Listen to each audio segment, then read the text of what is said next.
Hi everybody, JJ here with ASUS, and in this video we're going to talk about how you can easily, effectively, and reliably overclock your Intel 12th Gen K series CPUs on ASUS Z690 series motherboards. We're also going to talk a bit more about overclocking in general, helping you understand what overclocking is, how it can benefit you, actually which CPUs can be overclocked, as well as which motherboards support AiOC and overclocking. And we'll also dive a bit more into terms of understanding some of the key benefits and some of the myths as well as facts regarding AiOC.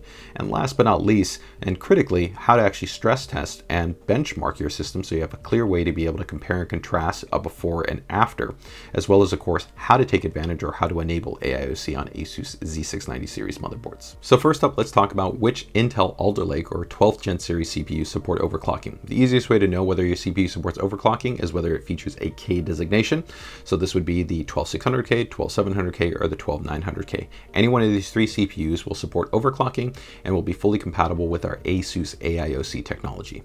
So now that we know which CPUs support ASUS AiOC and overclocking, let's talk about which motherboards support overclocking. Now it's important to keep in mind that when it comes to general overclocking that you can do manually within the UEFI BIOS firmware environment or within the operating system via tools like Intel XTU, all ASUS Z690 series motherboards support this form of overclocking. Specifically for ASUS AiOC though, because this does require hardware and firmware implementation support, only specific motherboards support this feature. These boards will include the Prime Z690-A, as well as the ROG Strix series of motherboards and the ROG Maximus series of motherboards, and last but not least, our ProArt Creator series motherboard. Any boards that are below the -A under the Prime series do not support ASUS AiOC, and the Tough Gaming lineup does not also support ASUS AiOC. So moving things along, let's talk about now, of course, a key item, which is going to be what is overclocking? Well, it's pretty straightforward. It's essentially just taking the key operating parameter of something like your CPU, but it could also apply to the actual DRAM, so the memory for your system, as well as your graphics card, and then taking that stock operating parameter, that stock frequency, and increasing it so that you can have better performance. Now in this video, we're going to specifically be talking about overclocking 12th Gen K series CPUs. So an example in this type of scenario would be taking, let's say, your 12900K and having it operate at, let's say, 4.9 gigahertz, and then now being able to overclock it all the way up to 5.4 or 5.5 gigahertz. This would essentially be overclocking. So now that we know what overclocking is, why would you overclock? Well, it really depends. There's quite a number of different reasons to overclock. For many users, it's to attempt to get more performance out of their system. This can be especially beneficial if maybe you're going with a little bit more of an entry-level part, such as the 12600K or the 12700K, but these are, of course, very high-performance CPUs. So generally, for most users now, when they're overclocking, it's really just about trying to get even more performance from these high-performing parts. There's also, of course, users out there that really just appreciate the kind of the tweaking and tuning element and find it also fun as well as informative in terms of helping them better understand how the CPUs and how platforms work. So what are some of the possible outcomes when it comes to overclocking? Well, things that you do have to keep in mind is that you will see that your system will produce more heat. It will also consume more power. You can potentially introduce instability because you're having the actual CPU operate at an actual frequency that it wasn't designed for. And you can also potentially see some reduction in the overall lifespan. Now, keep in mind, though, that with AiOC, we attempt to essentially manage and compensate for overclocking through efficient and effective mechanisms to be able to really give you a best-in-class experience so that while you're going to see an increase in heat and you're going to see an increase in power, this is done in a really balanced way so that you can still have a very usable system with good quality cooling solutions, and overall not necessarily probably see too much of a difference between a non-overclocked and overclocked configuration, but these are a couple items to keep in mind.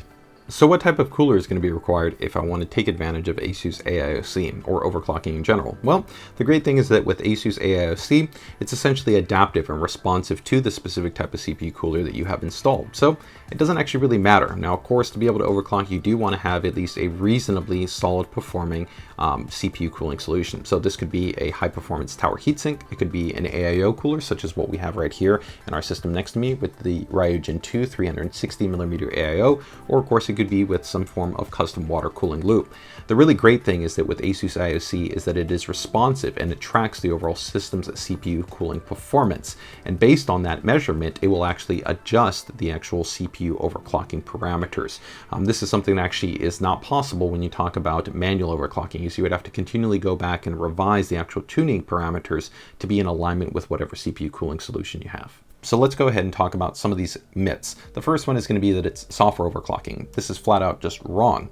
ASUS AiOC is actually a combination of hardware and firmware. There's actually a specialized microcontroller on the board along with EEPROM, and there's actually custom firmware management that is required to be able to execute this. In fact, it's pretty much identical to what you would do if you were manually overclocking. Myself, as a seasoned enthusiast, I know how to go in there, tweak all the operating parameters in the UEFI. This is literally doing the same exact thing. If you were to enable this, it's making the changes all within the UEFI BIOS environment. So this is not quote unquote software-based overclocking. In fact, it's entirely free of the operating system, but importantly, it is actually linked to the real world experience, which is tied into the operating system use, which is very important to understand, and traditional overclocking actually doesn't account for. You yourself have to actually stress test, measure, do everything in the OS, and then come back and make changes, where ASUS AiOC is actually adaptive. It's actually making adjustments based on the values that are actually detected during your use within the operating system environment.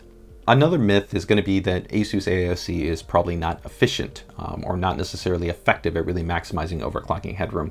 This is also really a myth. When we talk about efficiency, ASUS was really the first actually motherboard manufacturer to unilaterally push for an adaptive voltage policy to be used in its automatic overclocking technologies, which already in itself was very efficient and actually better than many of the options that users were utilizing manual overclocking, especially with something that's called a static vid.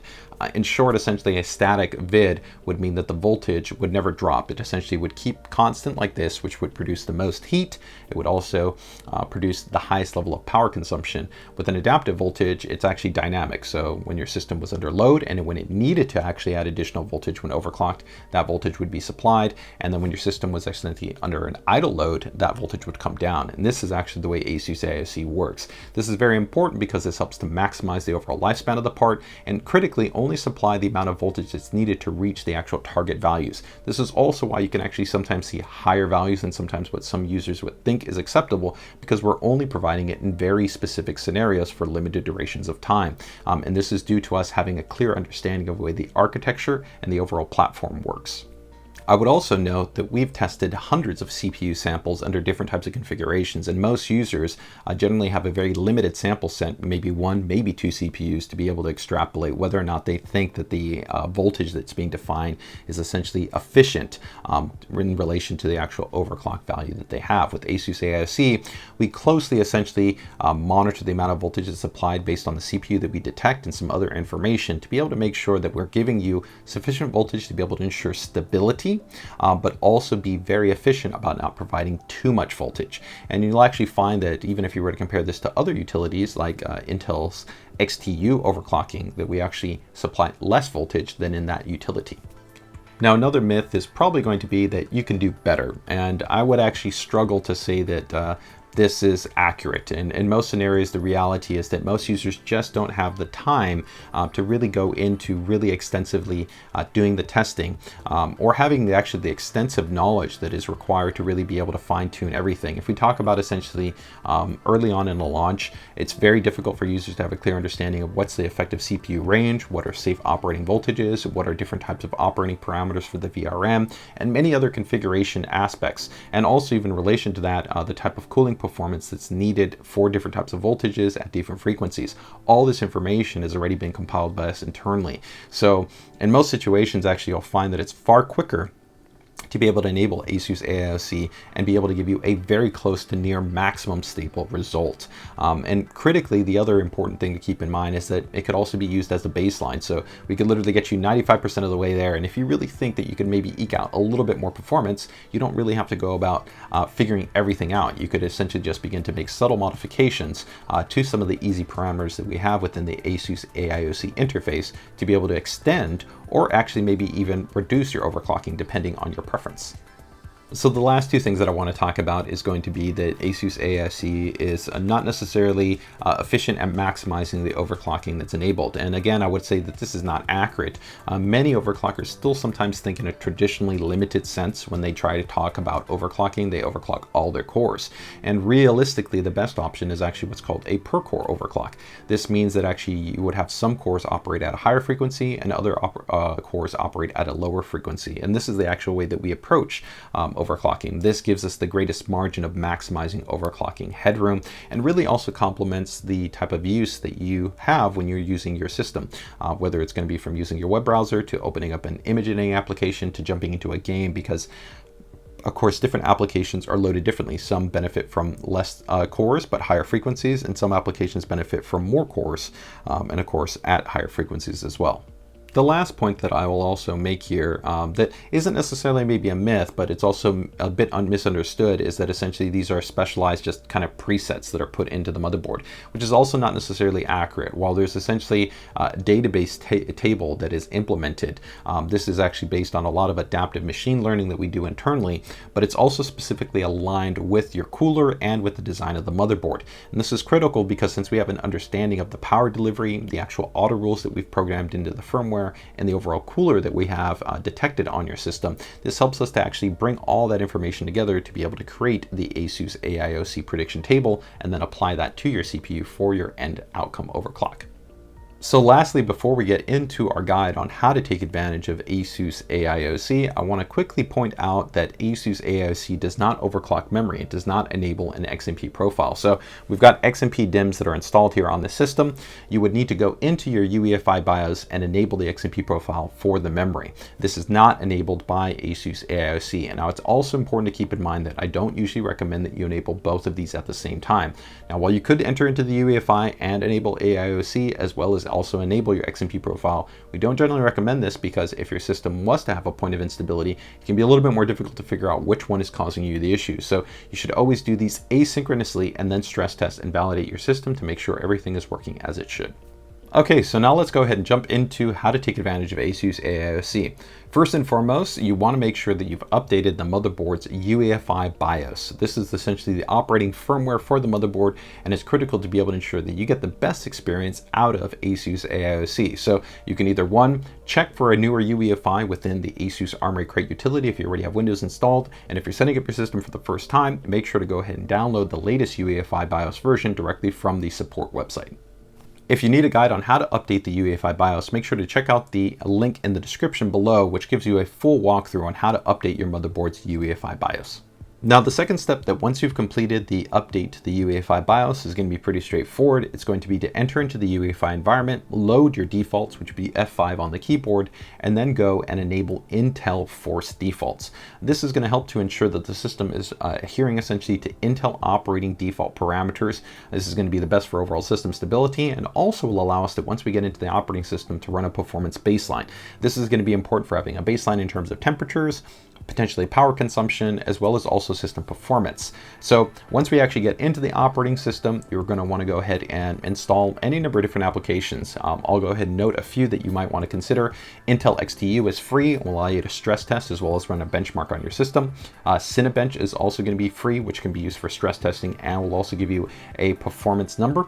You can also take a look at OCCT as well as CPU-Z. There's also ASUS which comes included with Maximus series motherboards, and there's a few other applications like Geekbench, Sysoft Sandra, NeuroScore, and a few others. Ultimately, what we're trying to do here is just to be able to have an application that can help us to vet the overall stability of the system, check our corresponding temperatures for our system, and then also give us a performance baseline. Now, this is not 100% critical. You'll find out shortly here that as long as you end up using your system as you would normally utilize it, and with a heavy load of some type for about 30 minutes, you could then go and just enable ASUS AiOC. But to give you a more complete picture of how everything is working in your system, I do recommend this step. So the next step is to actually help ASUS AiOC know what is going to be the CPU cooling performance for your system. Essentially, what we're going to be doing in real time is tracking the system's temperature. And what we need to do is actually get a sense of how good the system's cooling performance works. And to do this, we want to run a heavier load on the system. So you can go about a few different options. One would be running something like Cinebench for 30 minutes. Just go to the stress test option, set it for 30 minutes, and then leave it running. You could also download the Final Fantasy benchmark and leave it looping, running for, again, 30 minutes to an hour, or you could just run something that is a heavy load on your system that you're normally using and run that again for 30 minutes to an hour. Once this is complete, we'll essentially have enough information there to have a good sense of essentially kind of what the peak cooling performance is so that we can correspondingly apply a overclock based on that cooling performance. So for our next step, it's going to be enabling ASUS AiOC. And this can actually be done by either entering into the UEFI BIOS firmware environment, which when you're starting up your system, you would hit either the delete key or the F2 key, or you can actually access a quick toggle button, which is inside of the ASUS Armoury Crate utility. Now, before enabling it, what I would recommend is actually that you install Intel XTU, which is Intel's free application, which allows you to have monitoring as well as system tuning available to you for your system. But what we want to do is actually just use it as a reference baseline.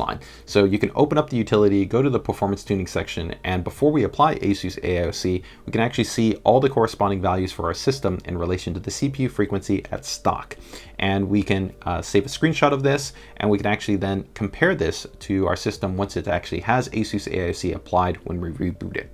Now, if you're enabling ASUS AiOC inside of the UEFI BIOS environment, you'll also find that there's a prediction table, which essentially gives you all the information to know how ASUS AiOC will be applied in relation to your CPU cooler and the CPU that you have installed. So you essentially will know whether it's going to be overclocking to 5.2, 5.3, 5.4 gigahertz, whatever the actual overclock may be.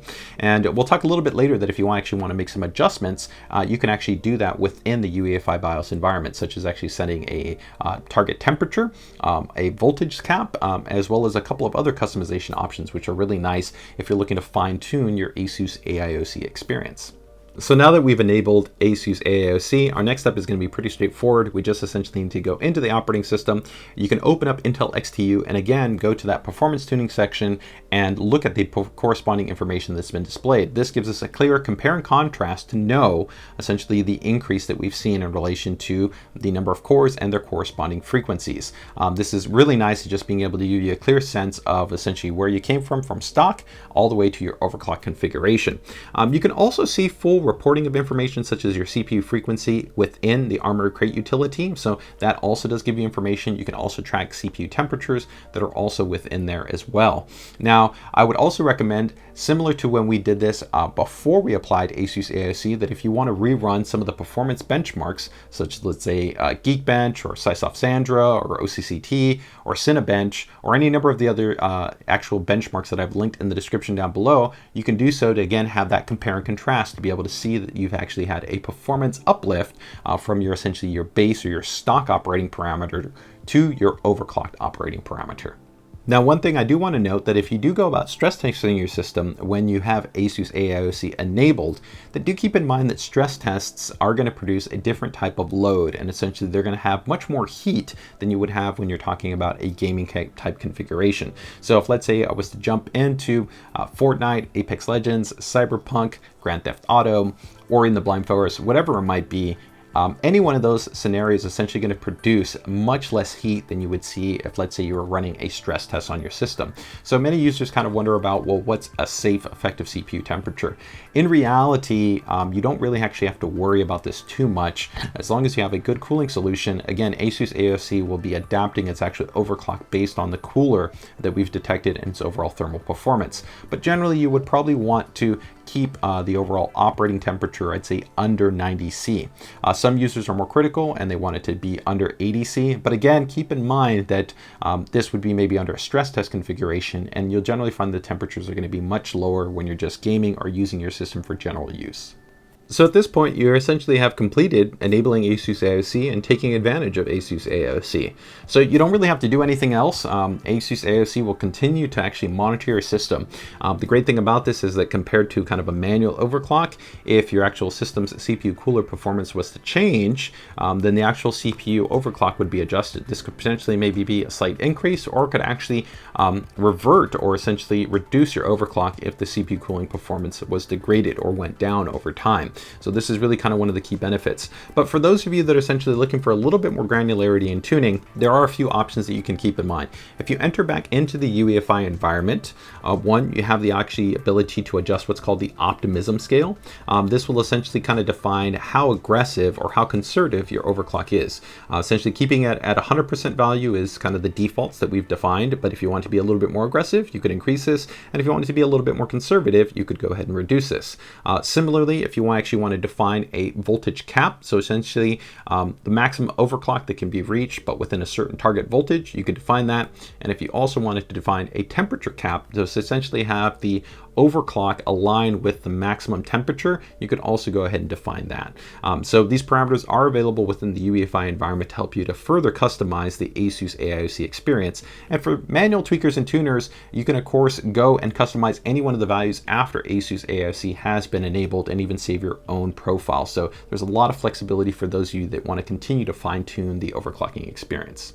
I do want to note that for some users out there, if they are interested, there is an option to stop the training. So essentially, if you just want to maintain the overclock that has been defined by ASUS AiOC and you don't want it to change, you can go ahead and set the actual training policy to no longer essentially update. And then for those users that maybe just want to get their motherboard back to 100% full defaults, just load F5 defaults, and this will reset your system back to the default operating parameters. So that wraps up our overview and guide on ASUS AiOC.